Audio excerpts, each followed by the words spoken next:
할렐루야. 네. 날씨가 많이 덥습니다. 더운 날씨 가운데도 여러분들이 주님의 은혜 가운데 강건하시기를 바랍니다. 우리가 구원이라고 하는 단어를 한번 생각해 보면요. 사실 우리가 구원을 이야기할 때 과연 구원이라고 하는 이 의미가 도대체 무엇으로부터의 구원인가를 한번 생각해 봐야 됩니다. 예를 들어서 목이 마른 사람에게 그 사람에게 구원은 그 목마른 갈증을 누군가가 채워주는 것일 겁니다. 또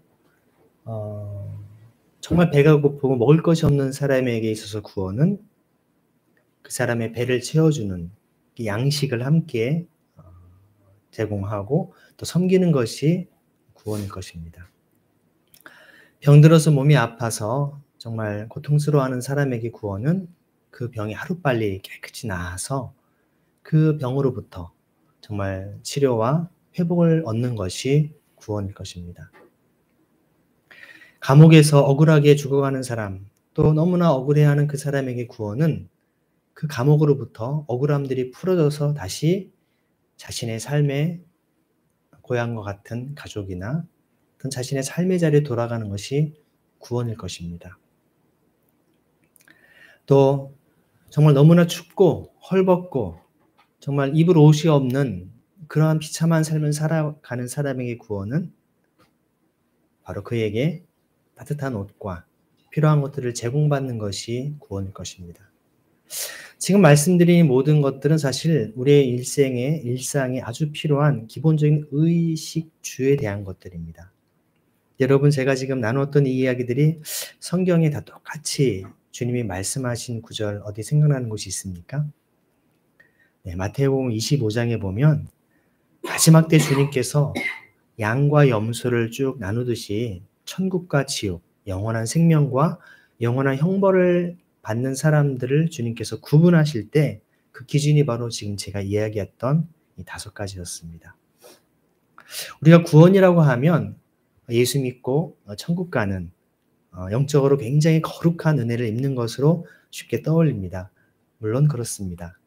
그것을 결국 배제하는 것이 아니지만 우리 영적인 차원의 어떤 구원만을 이야기한다면 죄송하지만 그것은 초대교회 영지주의 이단과 다를 바가 없습니다. 우리 영혼 구원이 중요하고 이 땅의 삶에 있어서의 구원의 모든 삶의 문제에 있어서의 구원을 도외시한다면 영과 육을 이원론적으로 구분해서 실제 영적 구원만 강조하고 이 육적이라고 하는 건 단순히 우리 몸만이 아니라 우리 삶에 필요한 모든 의식주 문제를 해결하는 것이 바로 정치이고 경제이고 사회, 문화, 모든 영역들을 다 일으키는 얘기입니다. 그래서 우리가 하나님의 나라를 세워가는 구원이라고 하는 개념은 여러분, 우리가 영적 차원 예수 믿고 구원받고 천국에 가는 것만이 아니라 사실은 우리의 삶에 있는 모든 영역을 하나님의 뜻대로 그것을 바꿔나가고 그것에 하나님의 역사하심을 드러내는 하나님의 주되심을 드러내는 것이 구원임을 기억해야 할 줄로 믿습니다. 여러분, 예수님께서 우리에게 기도하게 하실 때 주기도문에 뭐라고 합니까? 주님, 우리가 하나님 나라에 가게 하시며 라고 기도하게 하셨습니까? 주의 나라가 이 땅에 오게 하시며 Your kingdom come이라고 얘기합니다. 주님의 나라가 우리에게 임하는 것입니다. 예수님이 가르치신 날마다 우리가 드리는 주기도문의 내용에도 보면 하나님의 나라와 통치가 곧 우리가 말하는 구원 아니겠습니까? 그래서 우리가 물리적으로 이 땅에서 저 땅으로 간다라고 하는 의미보다 주님은 오히려 저 하나님의 나라, 저 영적인 하나님의 통치와 다스림이 이 땅에 오늘 우리의 삶 속에 이루어지는 오는 하나님의 나라가 오는 것으로 말씀하십니다. 시간적으로 내가 죽고 나서 미래에 가는 것이 아니라 미래의 하나님의 통치와 다스림을 현재로 오늘로 앞당기고 끌어당기는 것이 구원임을 예수님은 말씀하지 않습니까? 그런 차원에서 우리는 구원에 대한 정의를 새롭게 해봐야 됩니다. 구원이라고 하는 말을 곧 예수 그리스도의 십자가 보혈로 말미암은 구속, 곧 죄사함이라고 또 성경은 이야기를 합니다. 육적인 삶의 문제만이 아니라 우리가 영적인 차원의 죄를 가지고는 하나님 앞에 나갈 수 없기 때문에 죄 문제를 해결해야 됩니다. 죄값을 치러야 됩니다. 그것을 우리가 감당할 수 없기 때문에 예수님께서 대신 그 십자가에 피 흘려 돌아가심으로 구속, 곧 죄사함, 우리를 위해 피값으로 우리 죄를 다 사해 주셨다는 것입니다. 그런데 그 구속이라고 하는 단어도 보면 영어로 redemption이라는 단어를 쓰고요. 그것이 바로 히브리어로 보면 뭐죠? 고엘이라고 하는 단어를 씁니다. 고엘이라고 하는 단어는 바로 룻기에 나오는 보아스가 바로 룻의 그런 땅을 잃어버린 채 빚더미와 가난 속에 살아가는 사람의 원래 인간다운 삶을 회복시킬 수 있도록 모든 부채 문제를 해결해주고 노예로부터 정말 비참한 삶을 사람을 자유케 해주고 그리고 다시금 땅에 대한 권리를 돌려줘서 토지를 물러주는 단어가 바로 고엘이라는 단어입니다. 예수님의 십자가 사건에서의 그 구속이라는 단어마저도 바로 경제적인 용어, 토지를 물어주는 희년의 핵심적인 개념인 바로 고엘이라고 하는 단어를 쓰고 있다는 것입니다. 그래서 여러분, 예수님의 십자가 사건은 영적으로 잃어버린 하나님의 나라를 되찾고 사단의 마귀로부터 우리를 자유케 하고 우리에게 정말 주님과 함께 모든 죄로 말미암은 그런 부채를 다 탕감해 준 것처럼 경제적으로도 이 땅의 물리적인 삶 속에서도 하나님의 나라의 귀한 공동체를 회복하게 하시고 정말 노예와 같은 우리의 삶의 모든 결박들을 그런 억압들을 다 정말 끊어내는 역할을 하게 하실 뿐만 아니라 빚더미에 또 억울함 속에 살아가는 사람들을 참 자유케 하는 그러한 실질적인 구원이라는 것입니다. 여러분, 영적인 차원과 이 땅의 물질적인 차원에 이 모두가 하나님의 구원임을 여러분 믿으십니까? 그렇게 우리가 성경을 생각한다면, 성경을 읽는다면 오늘 말씀들이 조금 더 이해하기가 쉬울 것입니다. 오늘 구절이 좀 길기는 하지만 예수님께서 길을 가시는데 항상 우리의 신앙은 길을 가는 도상에 있는 우리의 삶입니다. 우리는 영적 광야의 삶을 살아갑니다. 마치 우리는 이 땅에 소풍 나오듯이 이 땅에 정말 하나님께 주신 삶을 살아가는 존재인데 한 사람이 달려옵니다. 근데 이것을 보면 다른 복음서의 같은 본문을 다루고 있는 것을 보면 관원이다 라고도 표현합니다. 그리고 부자라고 표현을 하고 있습니다. 부자 관원이 딱 주님 앞에 와서 딱 무릎을 꿇습니다. 여러분, 그냥 예수님의 그 나이가 공생애를 시작하신 지가 30이시고 십자가에 달려 돌아가실 때가 33살이시기 때문에 많아야 주님이 33살입니다. 영철 형제 나이 조금 더 네, 비슷한 이 정도 나이인데 아마 이 청년도 보면 아마 우리 민성 형제처럼 적어도 한 20대 한 중반 후반 이 정도 됐을 거라고 예상이 돼요. 그러면 예를 들어서 우리 영철 형제에게 와가지고 선생님이라고 할 수는 있지만 무릎을 꿇고 물어볼 정도로 그렇게 하기가 쉬울까요? 저 정도 좀 머리가 좀 없고 좀 나이도 좀 있고 부모님 뻘 좀 돼야지 선생님, 교수님 이렇게 할 수는 있을 건데 예수님이 그렇게 나이가 많은 분이 아니셨거든요. 심지어 다른 성경에 보면 50도 못 된 게 말이야 감히 네가 누구를 봤다고 이렇게 하면서 막 예수님을 하대하는 장면들이 나오거든요. 적어도 예수님이 젊은 사람이었기 때문에 이렇게 한다는 굉장히 약간 의외입니다. 약간 이 사람이 오버한다라고 느낄 정도로 어쩌면 이 사람의 마음에는 자기의 정말 굉장히 겸손함이 삶에 배어있는 사람일 수도 있어요. 자, 보십시오. 관원이면 요즘으로 하는 공무원입니다. 지금 공무원 시험 보려고 얼마나 사람들이 젊은 청년들이 다 임용고시 하듯이 정말 열심히들 합니까? 거의 고시 수준이 됐습니다. 죄송하지만 예전에는 공무원 하는 것 그렇게 사람들이 이렇게 목을 매지 않았어요. 근데 요즘에는 안정적이고 정말 평생 직장 개념이 되다 보니까 다 그런 것들을 간절히 바라고 있습니다. 공무원이죠. 부자죠. 겸손하기까지 합니다. 게다가 뒤에 나오는데 돈이 많아요. 그럼 이런 사람들 가리켜서 우리는 요즘 표현으로 말하면 1등 신랑감입니다. 모든 거 다 갖추지 않았습니까? 근데 보니까 딱 선하신 선생님, 제가 영원한 생명을 얻으려면 무엇을 해야 됩니까? 보니까 영적인 갈망도 있어요. 영적으로 나도 영생에 대한 관심을 가질 정도로 굉장히 거룩한 열망을 품은 사람이에요. 이 정도면 사실 뭐가 부족하겠습니까? 좀 굉장한 청년 아닙니까? 그러니까 예수님의 답변은 굉장히 의외의 답변을 하세요. 어찌하여 너는 나를 선하다고 하느냐? 하나님 한 분밖에 선한 분이 없다. 자, 이 구절이 굉장히 논쟁이 되는 구절이기도 합니다. 여러분, 그럼 예수님은 이 구절을 문맥 그대로 받아들이면 예수님 자신이 선하다는 얘기입니까? 선하지 않다는 얘기입니까? 그 느낌으로 볼 때는 내가 뭘 선하다 그래? 난 선한 존재 아니야. 하나님 한 분이 선하지 나는 아니야. 그렇게 느낄 수 있거든요. 그럼 아니 예수님이 선한 분이 아니라면 도대체 누가 선한 분이 될 것이며, 아니 그럼 예수님이 하나님의 아들이시고 그분이 메시아이신데 그분이 선하지 않다면 이게 도대체 무슨 의미인가? 역사적으로 많은 어떤 학자들이 정말 난해하게 여겼던 그런 구절 중에 하나입니다. 어떻게 받아들일 수 있을까요? 어찌 보면 여기 부자 청년의 그 겸손함, 못지않게 또 자신을 비워 겸손함을 보여주신 예수님의 자세를 봅니다.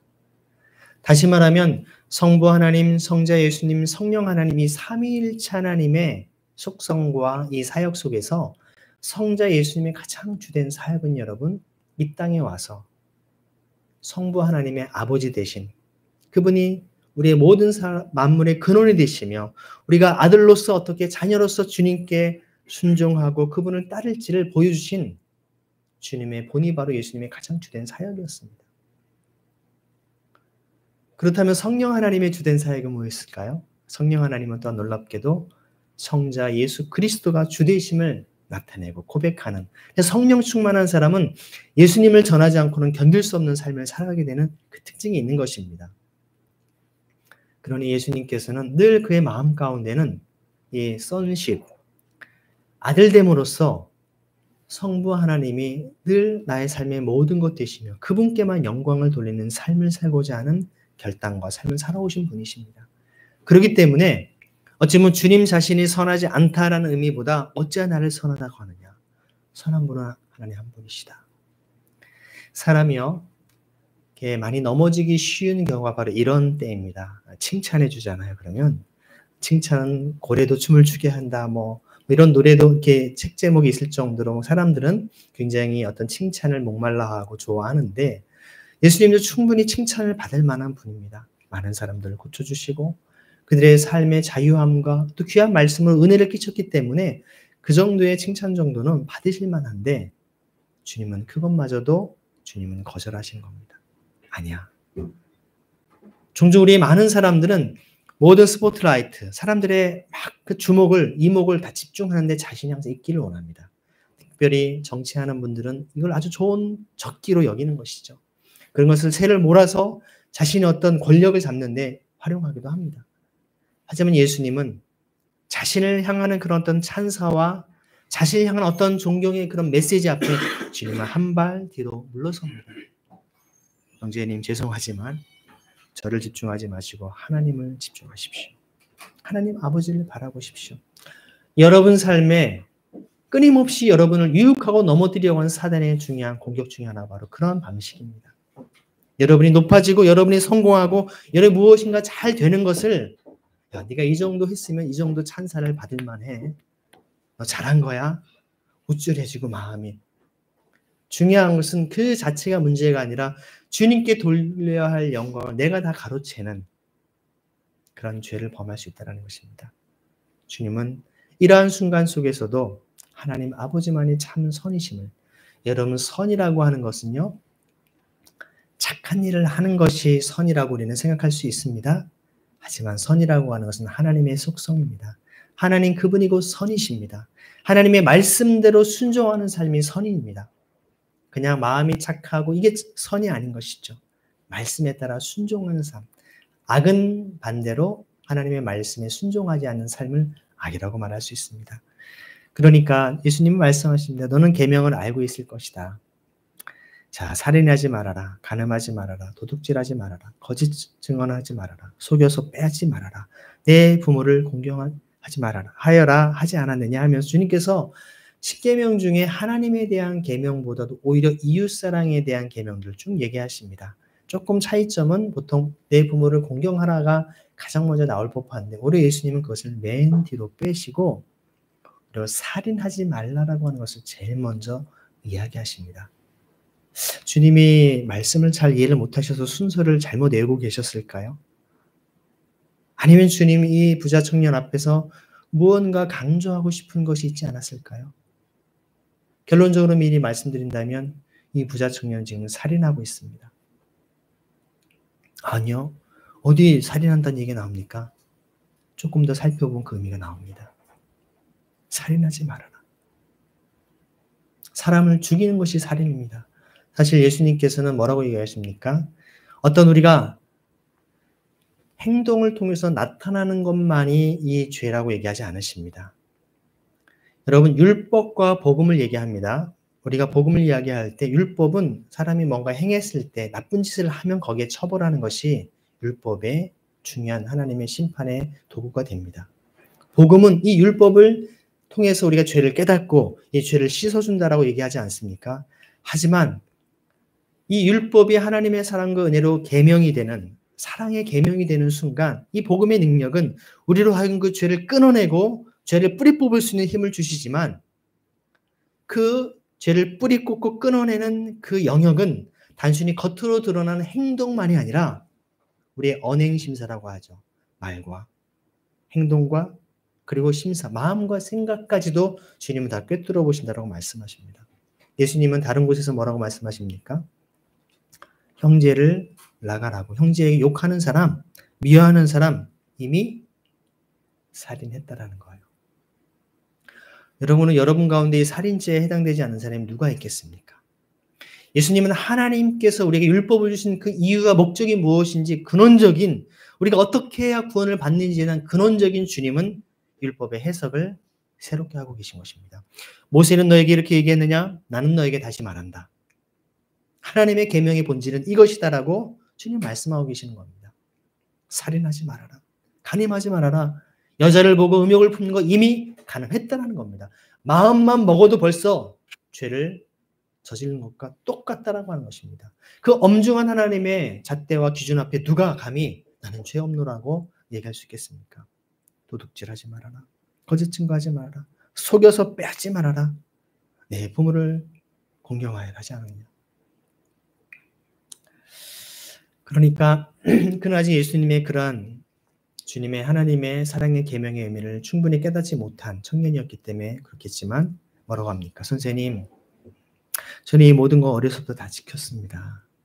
제가 무슨 감옥에 간 적도 없고 율법에 돌에 맞아 죽을 만한 짓도 한 적이 없는데 그 정도는 제가 기본으로 다 지켰죠.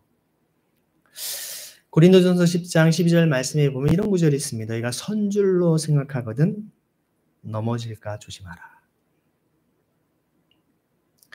우리의 신앙이 가장 위기는 여러분, 고난과 역경이 있을 때는 사실 하나님의 은혜를 간구하게 됩니다. 자기를 돌아보게 됩니다. 주의 은혜를 간절히 간구합니다. 그런데요, 내가 이 정도면 됐지. 이런 능력과 은혜와 사랑 가운데 충만히 잘 지낼 때 자기 교만이 들어서 하나님의 은혜를 구하기보다 자기 생각으로 하면서 결국은 자기 스스로 만족하는 자기 의에 충만해서 하나님들과 멀어지는 경우도 있다는 것입니다. 이 정도면 괜찮지 않습니까? 저 이렇게 어려서 다 그 정도는 했습니다. 여러분 다시 말씀드립니다. 공무원입니다. 돈이 많습니다. 부자예요.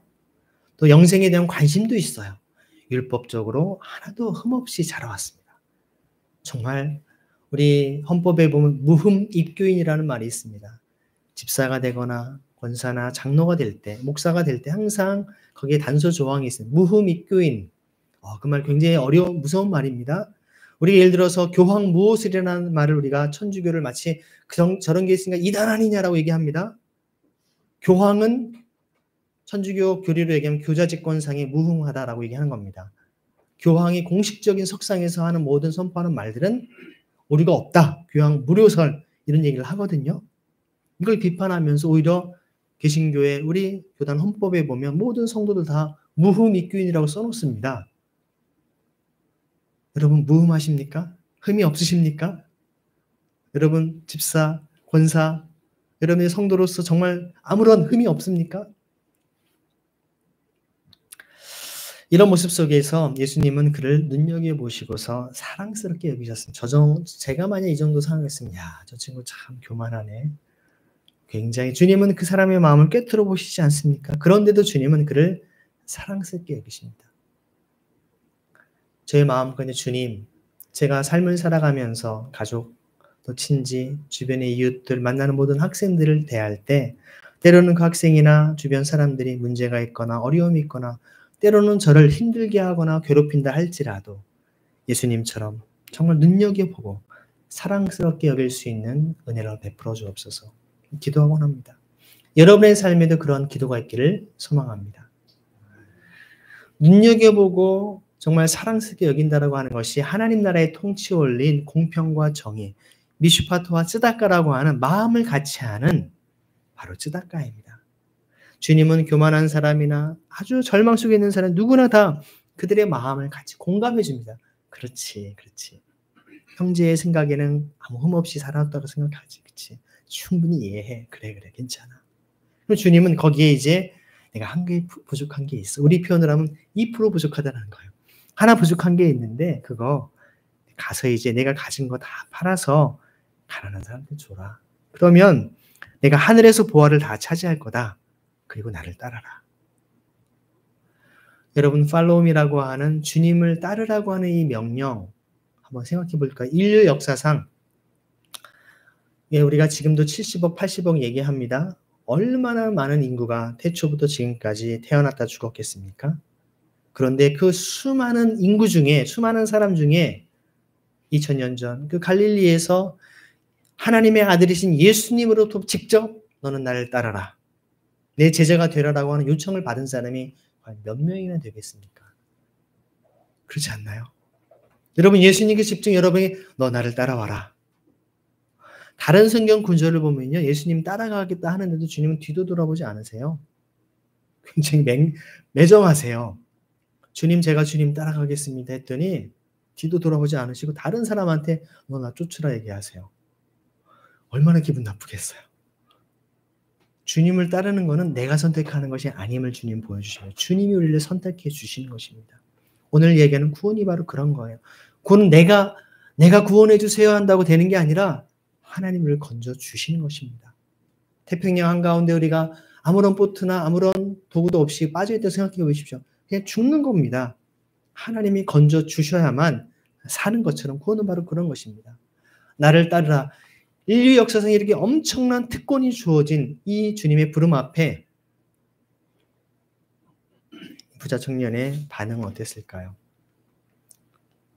이 말씀 때문에 울상을 짓고 근심하며 떠나갔다라고 얘기해요.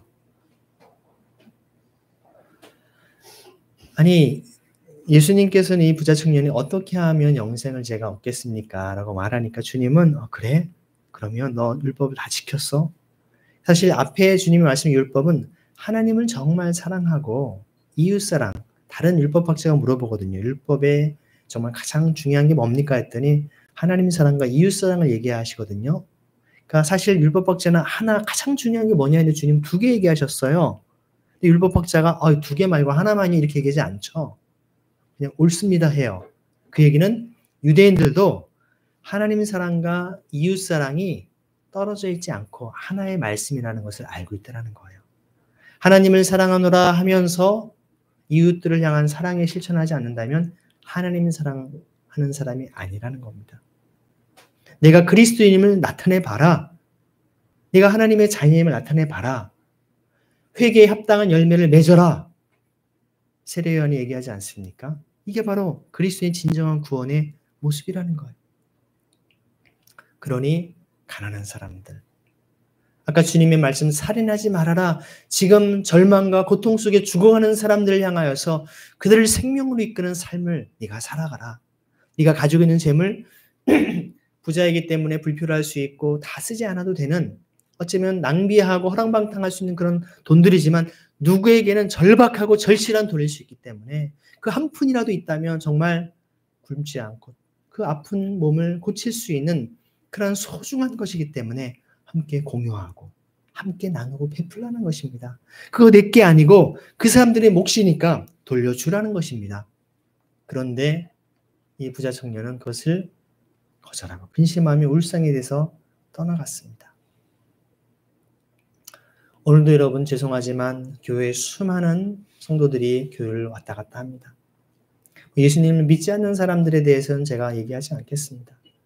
예수님을 믿노라, 믿음이 좋다, 내가 구원받는 하나님의 자녀라 확신하고 고백하면서도 실제 삶에서는 이웃의 절망과 고통을 외면한 채 내가 주식이나 부동산이나 내 재산 통장에 쌓아놓은 돈들을 정말 보면서 정말 마음 든든해하는 이런 부자 청년처럼 그런 삶을 살아보고 있지는 않습니까? 그렇다면 도대체 왜 오늘 목사님은 우리들에게 이렇게 살인이라고 하는 엄청난 굉장히 부담스러운 그런 이 사람의 누명을 씌우면서까지 얘기를 하는 것일까? 그 의미를 조금 더 말씀을 통해 보겠습니다. 22절에 보면 그에게 뭐가 많다고요? 재산이 많았다. 자, 이 재산이라고 하는 단어가요, 조금 어려운 용어들인데 한번 잘 들어보십시오. 헬라어로 얘기하면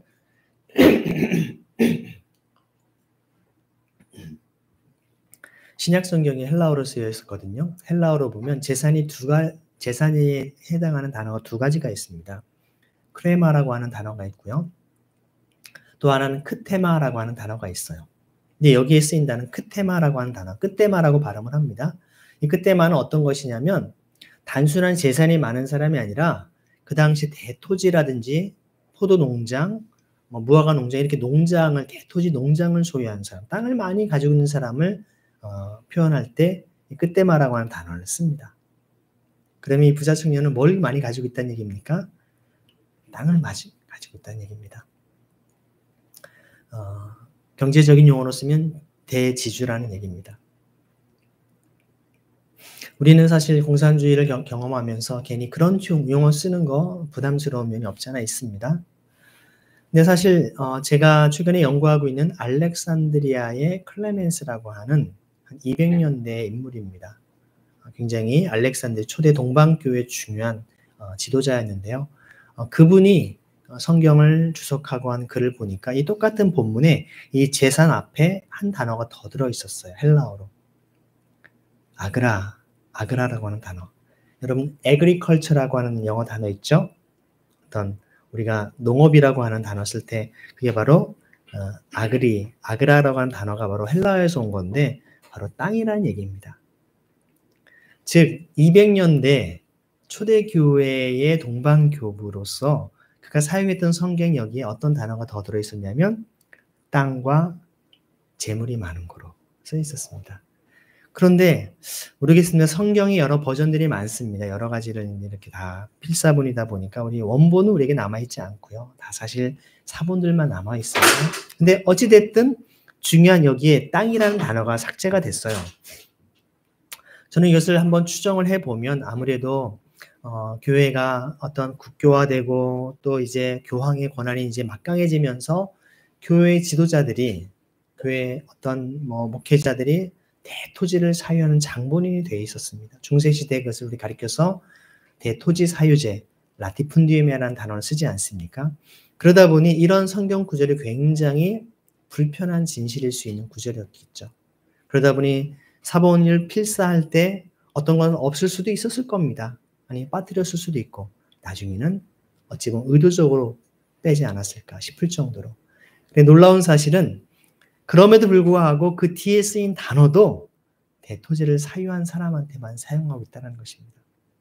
자, 그럼 예수님이 이 부자 청년에게 요청한 것은 무엇일까요? 많은 토지를 사유하고 있는 이 청년에게 이 많은 토지를 통해서 벌어들이는 수많은 그런 돈들을, 또한 부유함들을 가난한 사람들한테 마땅히 돌려줘라라고 주님 말씀하신 겁니다. 한번 생각해 볼까요, 여러분? 이 젊은 청년이 예를 들어서 예수님이 30대인데도 불구하고 예수님께 무릎을 꿇고 얘기할 정도면 한 20대로 보는 것이 아마 우리가 상식적으로 맞을 겁니다. 20대 청년이 엄청난 대토지를 사유할 수 있었던 비결은 무엇일까요? 요즘처럼 블랙체인이라든지 이런 어떤 이렇게 그런 것이 가상화폐가 있었을까요? 아니면 주식 할 수 있는 그런 기회가 있었을까요? 아마 이것은 100% 그 당시에는 부모로부터 막대한 토지를 상속받았기 때문에 그랬을 것입니다. 그런데 여러분, 이 토지라고 하는 것은 여러분 유대 사회에서는 희년이 되면 50년째가 되면 마땅히 원주인에게, 다시 말하면 지파별로, 가문별로, 가족별로 돌아갔던 그 땅을 원주인에게 돌려줘야 되는 그 고대 관습법이 있어 왔습니다. 그런데 이 부자 청년이 엄청난 토지를 사유하고 있다라고 하는 얘기는 자기 자신이 아니더라도 어떤 희년이 왔었을 때, 인생에 한 번 정도 경험하는 희년이 왔을 때 그 부모가 됐든 그 할아버지 때가 됐든 아니면 그 위에 조상이 됐든 그 희년이 왔을 때 토지를 원주인에게 반납하지 않았다는 것입니다. 시혜를 베푸는 게 아니라 마땅히 반환해야 될 겁니다. 반환해야 될 것을 반환하지 않은 것에 대한 그 축적된 것을 그대로 누리고 있다는 것이죠. 주님은 거기에 대해 마땅히 반환해라. 희년을 지키지 않고 그 지게석을 옮긴 자, 여러분 레위기에 보면, 신명기에 보면 지게표를 옮긴 자는 돌로 쳐 죽일지니라 사형 선고를 하고 있습니다. 왜냐하면 초대 교부들의 설교 내용들을 보면요, 이렇게 토지에 대한 희년을 실천하지 않으므로 남의 토지를 대신 사유하고 있는 사람들은 매일같이 끊임없는 강도짓을 하는 자들이라고 설교를 하고 있습니다. 여러분, 살인죄를 저지르고 강도짓을 한두 번에 매일같이 하는 사람이 있다고 생각해 보십시오. 그런 사람한테 구원이 있을 수 있을까요? 하나님을 사랑한다 하면서 매일 강도짓을 하고 있어요. 그 사람이 구원받은 사람일까요? 아닙니다. 지금 여러분 재산이 많았기 때문이라고 하는 단어가 이렇게 엄청난 의미를 담고 있습니다. 다시 말해 예수님, 네가 율법 아무리 10계명 잘 지켰어. 그럼 희년을 실천해라. 마땅히 원주인에게 돌아갈 몫을 돌려주라는 겁니다. 왜냐하면 여러분, 역사적으로 토지를 소수가 독점하고 사유함을 통하여서 대다수의 서민들은 그야말로 비참하게 가난으로 내몰릴 수밖에 없는 구조가 생기기 때문에 그런 것입니다. 인간을 땅을 딛고 사는 존재이기 때문에 자신이 누릴 수 있는 땅에 대한 권리를 누리지 않으면 죽음으로, 가난으로 내몰릴 수밖에 없다는 것입니다.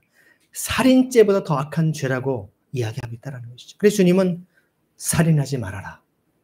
왜 주님이 내 부모를 공경하라는 말씀을 맨 뒤로 보내시고 먼저 살인하지 말라 했을까? 그 의미를 여러분 깊이 묵상하시길 바랍니다. 그러니 예수님께서 둘러보시고 제자들에게 말씀하시면서 재산을 가진 사람은, 여기에 재산이 바로 그런 대토지를 사유한 사람, 하나님 나라에 들어가기 참으로 어렵다.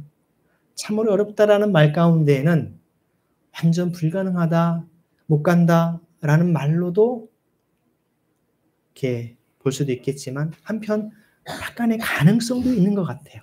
그래서 어떤 목사님이 책을 쓰셨는데 책 제목이 이렇게 나오더라고요. 바늘길을 통과한 부자. 네. 여러분, 바늘길을 통과하실 수 있나요? 제가 어릴 때 어머니께서 야, 이거 실 좀 넣어봐라. 이렇게 나이 드시면 잘 이렇게 안 보이잖아요. 전 아직까지는 괜찮은데 어르신들 보면 이렇게 막 안경을 이렇게 하고 이렇게 해도 잘 못 넣으시거든요. 여러분, 실 하나도 들어가지 않는데 거기 우리가 사람이 들어갈 수 있을까요? 가능한가요? 근데 바늘길을 통과한 부자래요. 이 말씀을 하시니까 제자들이 더 놀래요. 아니, 더 놀란 게 예수님은 다시 말씀하세요. 이 사람들아, 하나님의 나라에 들어가기는 참 어렵다. 여러분, 하나님 나라 들어가는 것이 쉽습니까? 어렵습니까? 예수님이 어렵대요. 근데 우리는 왜 이렇게 쉽게 얘기하죠? 예수님 믿었으니까 나는 구원받았지. 여러분, 구원파 이단과 다를 바가 뭐가 있죠? 구원받았으니까 더 이상 내가 하는 모든 거 예수님이 나의 과거의 죄, 현재의 죄, 미래의 죄 다 용서하셨으니까, 미래의 죄까지 다 용서하셨으니까 나는 내 마음껏 살아도 돼. 그게 구원받은 하나님의 자녀된 삶일까요? 복음을, 하나님의 말씀을 제대로 이해 못하는 거예요. 예수님 어렵대요. 예수님께서.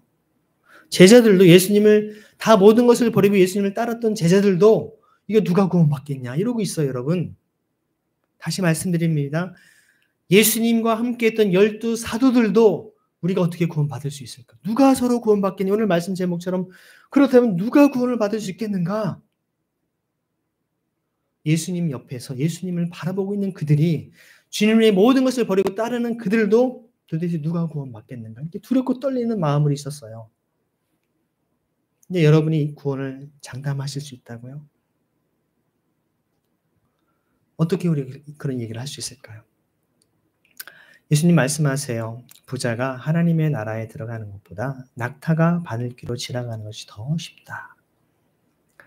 여러분 아까 그 실 하나도 넣기 힘든 바늘귀에 낙타가 들어갈 수 있을까요? 근데 이것이 보통 이제 시리아라고 하는 보통 이제 아람어, 이제 그 성경은 원래 예수님이 이제 하셨던 말씀은 아람어로 말씀하셨어요. 아랍어가 아니고 아람어입니다. 시리아 언어가, 페르시아 언어가 아람어예요. 예전에 헬라어가 쓰이기 이전에 페르시아가 통치를 했기 때문에 아람어를 썼습니다. 아람어는 문자가 히브리어하고 비슷해요. 예수님은 모국어가 아람어입니다. 아니, 히브리어입니다. 그런데 아람어가 그 당시에 통용돼서 썼어요. 그래서 예수님은 아람어로 썼습니다. 엘리 라바 사박다니 뭐 게바 이런 단어 다 아람어입니다, 여러분. 근데 성경 기록을 그 당시에 공용어인 영어처럼 헬라어로 써놓은 거예요. 근데 아람어에 보면 여기에 낙타라는 단어가 실제 그 페슈타라고 하는 아람어 성경을 보면 이 단어가 사실은 낙타가 아니라 번역이 잘못됐다라는 그분들의 의견은 뭐냐면 밧줄이랍니다. 굵은 밧줄. 그 말이 조금 더 맞죠. 뭐 근데 의미는 크게 달라지지 않습니다. 밧줄이든 낙타든 밧줄을 가지고 여러분 어릴 때 운동회 할 때 그게 마지막에 이렇게 줄다리기 했던 경험 나죠. 그런 어떤 밧줄을 여러분 바늘게 넣을 수 있을까요? 그것도 불가능한 일입니다.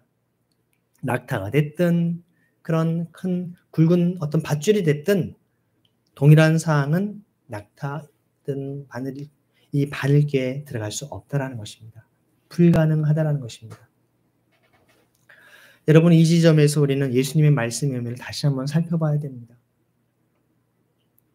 처음에 말씀드렸던 마태복음 25장의 마지막 때에 오히려 사람들이 정말 굶주리고 헐벗고 배고프고 목말라하고 병들고 정말 그들이 옥에 갇혀 있을 때 찾아왔던 주님인지도 모르고 그냥 지극히 작은 소자 하나한테 한 것이 곧 나에게 한 것이라 하시면서 진정한 공평과 정의를 실천하는 미슈파트와 쯔다카의 삶을 살아가는 그들이 하나님의 참 자녀라고. 오히려 제가 예수의 이름으로 능력을 행하고 많은 병들을 고치고 능력을 행하지 않았습니까?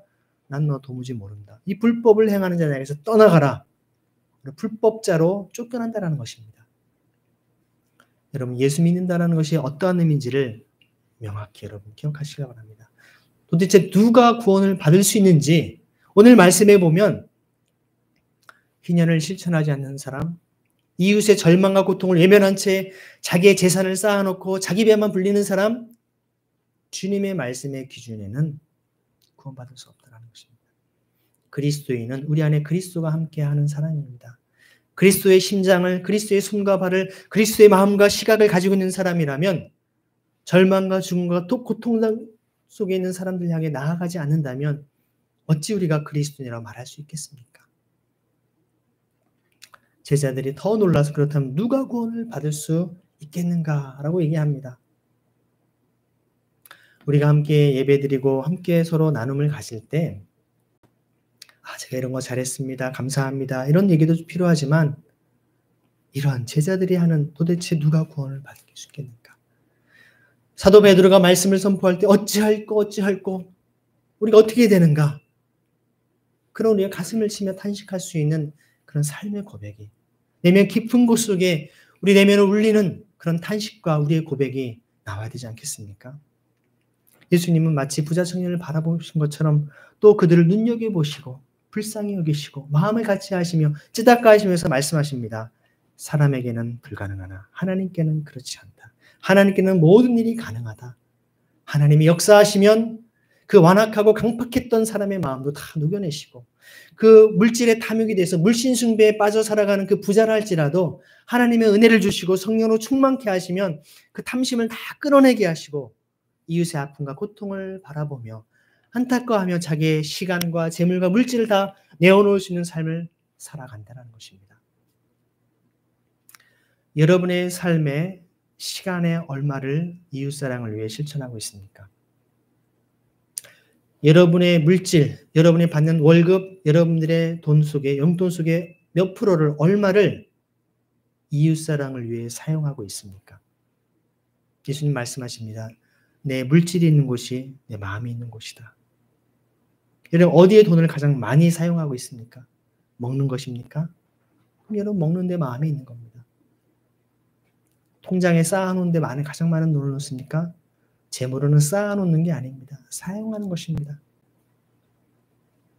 여러분 도대체 어디에 여러분들이 물질을 사용하고 있습니까? 아무리 부자라 할지라도 이웃의 절망을 외면하고 그런 거 저 돈 없는데요. 딱 모른 채 하고 문을 닫아 걸어 잠그는 사람. 돈의 노예가 된 사람이라는 거예요. 돈은 우리가 숭배하는 게 아니고 사용하는 것입니다. 돈과 주인이 뒤바뀌어버린 주객이 전도된 삶을 사는 사람입니다.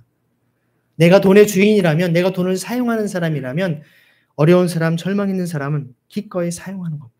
사용하고 필요를 쓰는 겁니다. 왜 그렇게 하지 못할까요? 그 사람이 가장 근본적으로는 하나님 의지하지 않고 재물 의지하며 살아가기 때문에 그렇습니다. 내가 이 돈 모아놔야지. 내가 나중에 어려운 일 생기면 사용할 수 있지. 내 자식들 나중에 내가 키워야 되지. 내 손주들 먹여 살리려면 이거 있어야 되지. 나 자신, 내 가족이 기주에 사로잡혀서 다른 사람의 절망과 고통을 외면하는 겁니다. 지금 그것을 아무것도 없지만 내 통장을 다 비우면서 다른 사람을 쓸 수 있는 그 비결은 무엇일까요? 주님, 제가 지금 이거 다 쓰면서 하나도 없지만 주님이 내일 또 저에게 필요한 것을 채우실 그 분임을 믿기 때문에 저 주님 사용합니다. 주님이 저를 날마다 돌보시는 분임을 믿고 고백합니다. 여러분 이스라엘 백성이 40년 동안 광야에서 그거 경험하지 않았습니까? 날마다 만나를 주셨어요. 쌓아두면 썩어 없어집니다. 많이 모으면 어떻게 해야 돼요? 당연히 이웃의 몫을 찾아서 못 먹은 사람 갖다 주는 겁니다. 왜냐하면 그 다음에 또 주시기 때문에. 처음에 며칠 동안은 그걸 경험했을 거예요. 이 사람들이. 아니 내일 이런 게 웬 떡이야? 내일은 이런 거 안 생길 거야 하면서 그냥 쌓아놨을 겁니다. 근데 다 썩어 못 먹습니다. 내일 그냥 또 생기네요. 또 생기네요. 놀랍게 안식일에는 없어요. 안 나옵니다. 안식일 전날은 2배를 쌓아놓고 안식일 전날에 쌓아놓은 건 놀랍게도 또 썩어 없어지지 않아요. 매주마다는 기적을 체험하는 거예요. 여러분 40년을 그 생활을 했으니 하나님이 늘 우리와 함께 하신다라고 하는 경험하는 거예요. 여러분 물질을 가난한 사람을 위해서 마음껏 사용할 수 있는 사람의 가장 중요한 신앙은 하나님이 날마다 나와 함께 동행해 주시고 나를 늘 눈동자처럼 지켜 보호하신다라고 하는 살아있는 하나님의 살아계심을 경험하는 산신앙을 사는 사람입니다. 여러분 그 산신앙을 경험해 보십시오. 이웃을 위해서 마음껏 다 내놓는 삶을 여러분 살아보십시오. 그렇다면 여러분 하나님 나에게 어떻게 역사하시는지 날마다 경험하게 됩니다. 저도 그런 경험 정말 많이 했어요. 종종 옆에 있는 사람들이 어떤 제 후배 목사가 형을 보니까 하나님 정말 살아계셔. 형이 그 어려운 상황 속에서 늘 하나님이 함께 하신 걸 보니 이런 고백을 여러분 함께 해야 되지 않겠습니까? 여러분 하나님께 돌려야 될 목 당연히 주님께 돌려야 될 것입니다. 모든 것이 다 하나님께로 왔기 때문에 하나님의 몫입니다. 그것마저 하지 않으면서 하나님 사랑하노라 여러분 하나님을 만으리 여기지 마십시오. 하나님을 우습게 보지 마십시오. 이웃사랑을 위해서 여러분 얼마나 물질과 시간과 여러분 재능과 정성을 들이고 있습니까? 나만을 위해서 모든 시간과 물질과 재능을 사용하고 있다면 하나님 사랑한다라고 감히 입 밖에 내지 않기를 바랍니다. 삶의 실천이 없다면 우리가 하나님 앞에 하나님 사랑하는 사람이라고 감히 말할 수 없다는 것이죠. 그러기 위해서는 우리는 끊임없이 우리의 탐심과 탐욕이 올라옵니다. 주님, 나의 욕심 다 녹여주시고 이 교만함들을 끊어주시고 주님의 겸손과 자비로 나를 새롭게 하여 주옵소서 기도해야 됩니다. 그러니 이 말씀 앞에 여러분 삶 속에 하나님께서 여러분을 능히 그런 삶을 살게 하실 줄로 믿습니다. 여러분의 삶을 통해 그런 열매가 맺혀지기를 소망합니다. 베드로가 얘기합니다. 보십시오 주님 우리가 모든 것을 다 버려 예수님 선생님을 따랐습니다. 실제 그랬어요. 그 당시 주님을 따른다라고 하는 것은 가족 뒤에 나옵니다. 다 버리고 왔어요. 주님만을 위해 살아갔습니다. 그러니 주님 이렇게 우리는 했으니 우리는 구원 받는 거 맞죠? 라고 지금 역설적으로 베드로가 다 정말 더 놀라서 이런 동료들에게 그들을 북돋아주는 그런 얘기를 지혜롭게 하고 있는 겁니다. 예수님 뭐라고 말씀하십니까? 내가 진정으로 너에게 말한다. 나를 위하여 예수를 위해서 또 복음을 위해서 이 복음이라는 단어가 바로 기쁜 소식입니다. 유앙겔리온입니다. 희음입니다. 희년을 얘기합니다. 희년을 위해서 희년 실천을 위해서 집이나 형제나 자매나 어머니나 아버지나 자녀나 논밭을 다 버린 사람은 어떻게 된다고 합니까? 지금 이 세상에서는 박해도 받겠지만 집과 형제와 자매와 어머니와 자녀와 논밭을 100배나 받을 것이요. 여러분, 저 세상에서가 아니라 어디에서요? 이 세상에서. 또 오는 세상에서도 영원한 생명도 받게 된다는 것입니다. 여기 여러분 잘 보십시오. 앞에 여러분 퀴즈입니다. 앞에 있는 단어 중에 집이나 형제나 자매나 어머니나 아버지나 자녀, 논밭 중에 뒤에 빠진 게 뭐가 있죠? 예수님이 뒤에 말씀에서 빼신 게 있어요. 다시 보세요. 뭐가 빠졌습니까? 논밭이 있어요. 다시 보세요.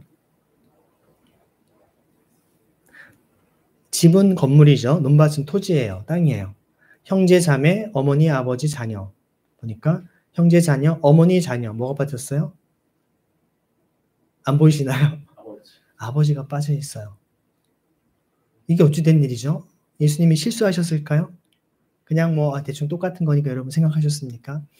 하나님 말씀을 읽을 때 여러분 꼼꼼하게 보십시오. 성경을 보시려면 정확히 보셔야 됩니다. 예수님 왜 아버지를 빼셨을까요? 아니 여러분 이 마가복음이 언제 기록된 것일까요? 네, 우리 양전사님 언제 마가복음이 기록된지 혹시 아시나요? 네, 맞습니다. 지금 이렇게 MDB를 아주 열심히 하고 계시기 때문에 정확하게 대답하셨어요. AD 70년경에 마가복음이 기록됐어요. 사복음서 가운데 가장 먼저 기록된 게 마가복음이에요. 70년에 어떤 사건이 혹시 있는지 영철형제 잘 알죠? 전투가 있었습니다. 요새에서. 그렇죠. 전쟁이 있었어요. 유대하고 로마가 전쟁을 했었는데 티투스 장군이 군대를 몰고 와서 초토화시켰습니다.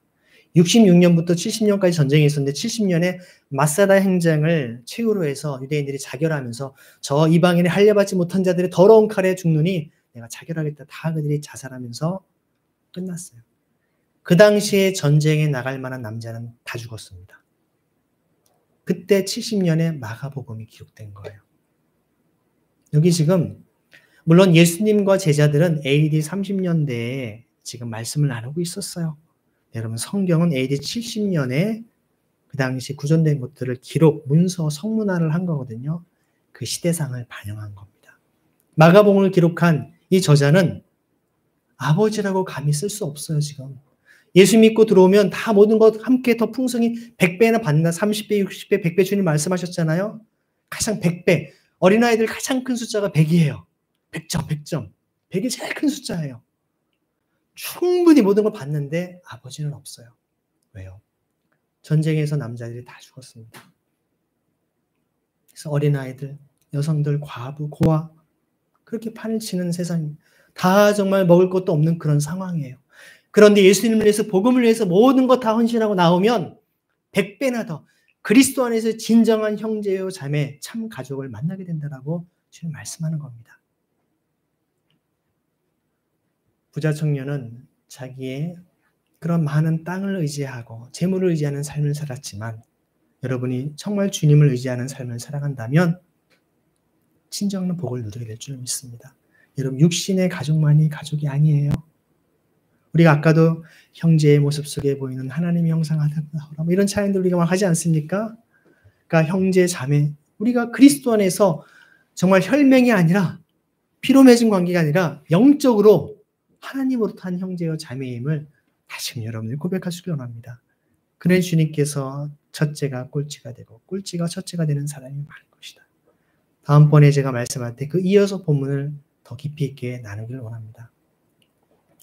오늘 말씀을 통해서 여러분 도대체 누가 구원을 받을 수 있나? 여러분 과연 누가 구원을 받을 수 있겠습니까? 여러분 구원 받을 수 있습니까? 여러분 재물을 어떻게 사용하고 있는지 남의 것을 정말 루터의 표현에 의하면 내 자신과 가족들의 의식주를 해결하고 남는 것 이상을 내가 소유하고 있는 것 이거 불의한 재물이다. 도둑질이라는 것입니다. 살인이라는 것입니다. 여러분 저는 그렇게 돈이 많지 않은데 아니에요. 여러분 부자는요. 의식주 문제 해결되면 부자인 겁니다. 여러분 예수님 당시의 부자와 오늘날 부자 누가 더 잘 살고 있을까요? 부의 기준은 물론 상대적이지만 절대적인 기준으로 치면 오늘날 대부분 우리 대한민국에 사는 사람들은 엄청난 과거의 사람들이 보면 2000년 전에 이 팔레스타인의 사람들이 보면 이렇게 화려한 부자들이 어디 있습니까? 여러분 30억을 가지고 있으면 전 세계 상위 1%입니다. 그런데도 여전히 그런 엄청난 재산과 부를 누리고 있으면 나는 여전히 가난한 사람처럼 아주 정말 졸부처럼 살아가는 사람들이 얼마나 많이 있습니까? 오늘 말씀을 통해서 우리가 진정한 구원, 사랑의 실천을 행하는 하나님을 정말로 사랑하고 하나님이 귀히 여기시는 천하보다 귀히 여기시는 한 영혼을 위해서 기꺼이 자신의 모든 살과 피를 다 내어주신 목숨까지 내어주신 주님의 마음을 정말로 깨닫고 그 마음을 품고 있다면 여러분의 시간, 물질, 또 여러분의 모든 재능과 온 생애를 통해서 하나님의 사랑을 실천할 수 있는 이웃사랑을 드러내서 결국 주님께서 마태복음 5장 16절에 이렇게 말씀하십니다. 이와 같이 너희 빛을 사람에게 비추어서 그들이 너희의 착한 행실을 보고 하늘에 계신 너희 아버지께 영광을 돌리게 하여라. 저는 이것이 바로 구원받은 저는 증거라고 저는 표현하곤 합니다. 여러분이 구원받았다라고 하는 증거는 다른 사람이 여러분의 삶을 통해서 볼 때 당신의 삶을 보니 정말 하나님이 살아계시군요. 당신을 보니 당신을 통해서 하나님이 정말 살아계심을 저는 깨닫습니다. 그런 사람이 구원받는 사람인 줄 믿습니다. 내가 성경 구절을 확신하고 믿고 주님 믿습니다. 자기 확신이 구원을 가져주는 것이 아닙니다. 구원은 하나님으로부터 비롯되는 것입니다. 하나님의 성령께서 우리 마음에 진정한 그 믿음을 주시고 확신을 주셔서 누가 뭐라고 해도 칼이 들어와도 총을 겨누어도 주님을 향한 사랑을 내가 배신할 수가 없습니다. 그 고백이 있는 것입니다. 하나님은 하실 수 있습니다. 여러분 그 온전한 사랑을 누릴 수 있는 저 여러분의 삶이 되길 간절히 소망합니다. 같이 시간 기도하겠습니다. 기도하실 때 하나님 우리 마음 가운데 하나님의 마음을 품고 주님의 거룩한 통로가 된 우리 주빌리 교회 공동체가 되게 하여 주옵소서. 진정한 구원이 무엇인지를 오늘 말씀을 통해 깨달았습니다. 그 구원은 실천을 통해 희년을 실천하는 삶을 통해 주님의 영광 돌려 우리 모두 되게 해주옵소서. 기도하겠습니다. 주님 감사합니다. 오늘도 이 말씀을 통하여서 주님께서 우리를 향하신 크신 사랑과 내가 얼마나 더 놀라운지 정말 예수님께서 그것을 깨닫지 못한 부자 청년도 눈여겨보시고 사랑스럽게 말씀하셨던 것처럼 오늘 우리를 향하여서 주님을 사랑하노라 하나님을 믿노라 정말 예수를 믿노라 하면서도 사랑의 실천이 없는 허울뿐인 껍데기뿐인 우리 신앙들을 주님 책망치 않으시고 오히려 사랑의 눈으로 보면서 참된 신앙이 무엇인지를 주님 말씀하고 계십니다. 주님 진정한 사랑을 실천할 수 있도록 우리에게 주님의 온전한 말씀을 깨닫는 게 없어서 재물을 의지하지 않게 하여 주옵소서. 그것은 우리가 죽을 때 다 놓고 갈 수밖에 없으며 다 썩어 없어지는 것들입니다. 하나님의 사랑만을 붙잡고 주님의 사랑만 우리의 삶에 남아서 드러나게 하여 주옵시고 주님의 크신 사랑 은혜 속에 진정한 삶을 살아가도록 주님을 거룩히 예배하며 우리의 삶에 되게 하여 주옵소서. 참된 구원을 이루어갈 수 있는 우리의 삶이 되게 하시고 두렵고 떨림으로 너의 구원을 이루는 우리의 삶을 살아가도록 주님을 베풀어 주옵소서. 예수 그리스도의 십자가 보혈의 능력이 우리 가운데 결코 헛되지 않을 수 있도록 회개에 합당한 열매를 맺어갈 수 있는 우리의 모두 되게 하여 주옵소서. 오늘도 말씀하시고 늘새롭게 주님을 찬양합니다. 하나님을 늘새롭게 하시고 모여 주옵소서. 주님을 불쌍히 여겨 주옵소서. 주님 찬양합니다. 하나님 감사합니다. 우리는 부족합니다. 우리가 주님을 사랑하노라 하면서 정말로 생각과 말뿐인 삶은 아닙니까? 아니 우리 교회가 그런 걸 잘하니까 나는 거기에 그냥 대리만족하고 있지는 않습니까? 내가 마치 그런 공동체에 있기 때문에 내가 그런 신앙인 것처럼 착각하고 있지는 않습니까? 때로 우리가 정말 선줄로 생각하던 넘어질까 조심하라는 말씀처럼 내가 교만한 가운데 자기의 가운데에서 우리의 연약함을 보지 못하고 있지는 않습니까? 주님, 우리가 두렵고 떨림으로 우리 구원을 온전히 이룰 수 있도록 우리 자신을 늘 처sob종시키고 주님의 십자가 앞에 나의 의와 모든 욕심을 내려놓게 하여 주옵소서. 성령 하나님 오늘도 충만히 임하셔서 정말 이 땅에 오시는 주님의 나라를 간절히 갈망하고 주님과 동행하는 삶을 살게 하여 주옵소서. 제 안에 있는 모든 탐심과 탐욕을 불살라 주시고 이웃사랑을 실천할 수 있는 힘과 능력을 허락하여 주옵소서. 희년을 실천할 수 있는 이웃사랑을 실천할 수 있는 하나님의 거룩한 삶을 살아가도록 은혜 베풀어 주옵소서. 살아계신 예수 그리스도 이름으로 감사하며 기도드립니다. 아멘. 함께 사도신경을